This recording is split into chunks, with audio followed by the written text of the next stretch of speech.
Nakita niyo na ba ang loob ng bagong Star City? Kung hindi pa, panoorin niyo ang video na to. One Sunday afternoon, after naming magsimba, pinasyal namin ang apo ko dito. And as you can see sa video, ayan may patalon-talon effect pa siya. And once na pumasok ka pala dito, automatic na ride all you can ticket na ang kukunin mo. Kaya napilitan talaga kaming magbayad ng 699 per head.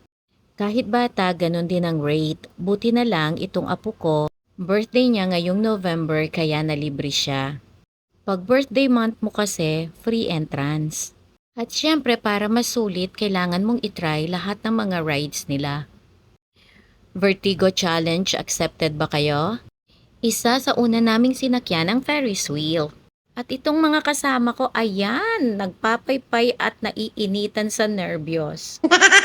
Habang ang maliit na bata, wala lang sa kanya ang heights. Palibhasa, pag nandito ka naman talaga sa loob, wala kang mararamdaman. Gradual lang ang pag-ascend. Kung hindi ka naman titingin sa labas, hindi mo mamamalayan na nasa taas ka na pala.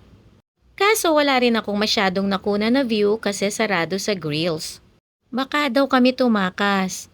Uy, mabagal lang ang ikot at isa lang, ibababa na nila kayo agad. After that, lahat ng mga kasama ko nag-try ng bump cars. At dahil walang magbabantay dito sa apo ko, ako na lamang ang nagpaiwan sa labas. Habang sila ayan enjoy na enjoy magbanggaan. Medyo mahaba ang pila dito, kailangan mo lang talagang tiyagain kung gusto mong sumakay sa kanilang mga bump cars. At sa nakita ko naman dito sa aking mga kasama, parang lahat naman sila nag-enjoy. After that, nag-proceed naman kami sa Dinosaur World na akala namin may bayad kaya medyo skeptic kami bago kami pumasok. Yun pala, kasama na rin siya dun sa binayaran naming 699 na entrance ticket. Kaya nung nasiguro namin na libre ang pasok, hindi na kami nagsayang ng oras at kami pumasok na talaga sa loob. These are live replicas of all the extinct dinosaurs in the world. Itong sinaya talagang gustong-gusto niyang pumasok. And upon entrance, ito yung bumulaga sa amin, no? Ganito yung loob. Pati ceiling may mga special effects kaya akala mo talaga nasa loob ka ng Jurassic Park.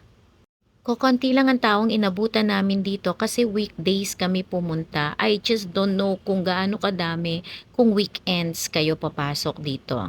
Nakita nyo ba yung gigantic replica ng dinosaur egg?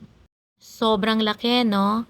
Lahat ng mga nakadisplay na mga dinosaurs ay electronically and mechanically activated. Kaya akala mo talaga real life.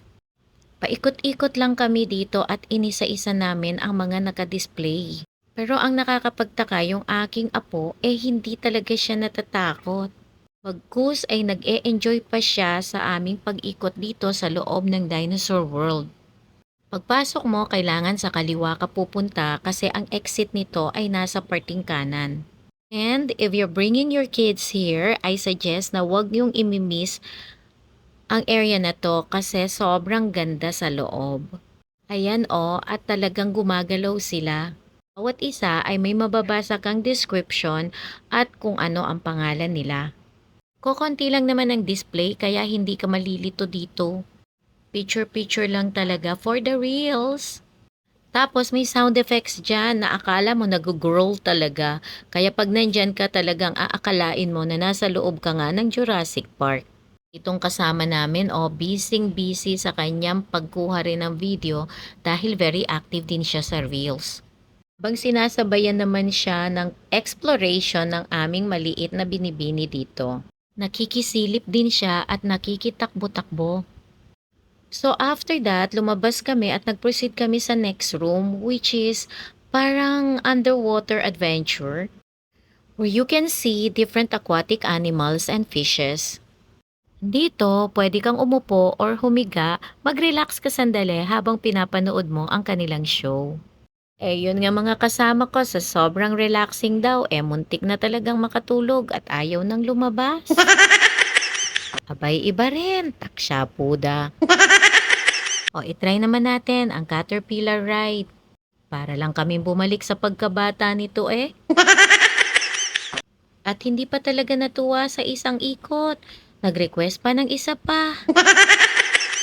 Talagang sinusubukan ng mga senior kung aatake ba ang kanilang vertigo.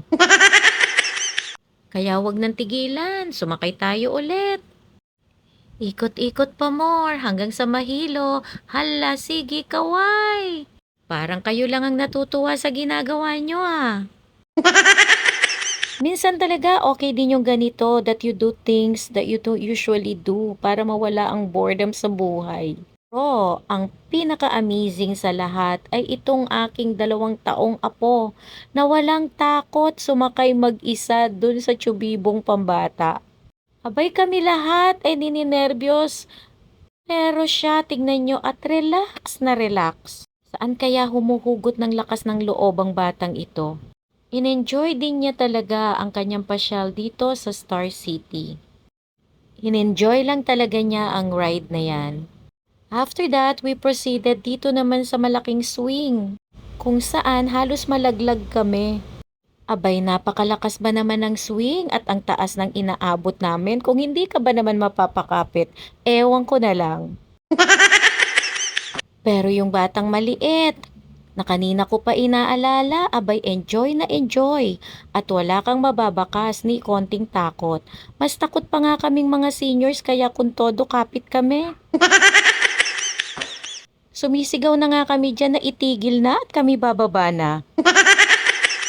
Napasubo yata kami ah. Eto pa yung isang ride pero hindi na namin yan sinakyan. Ayaw na rin ni Ella kasi siya'y hilo na.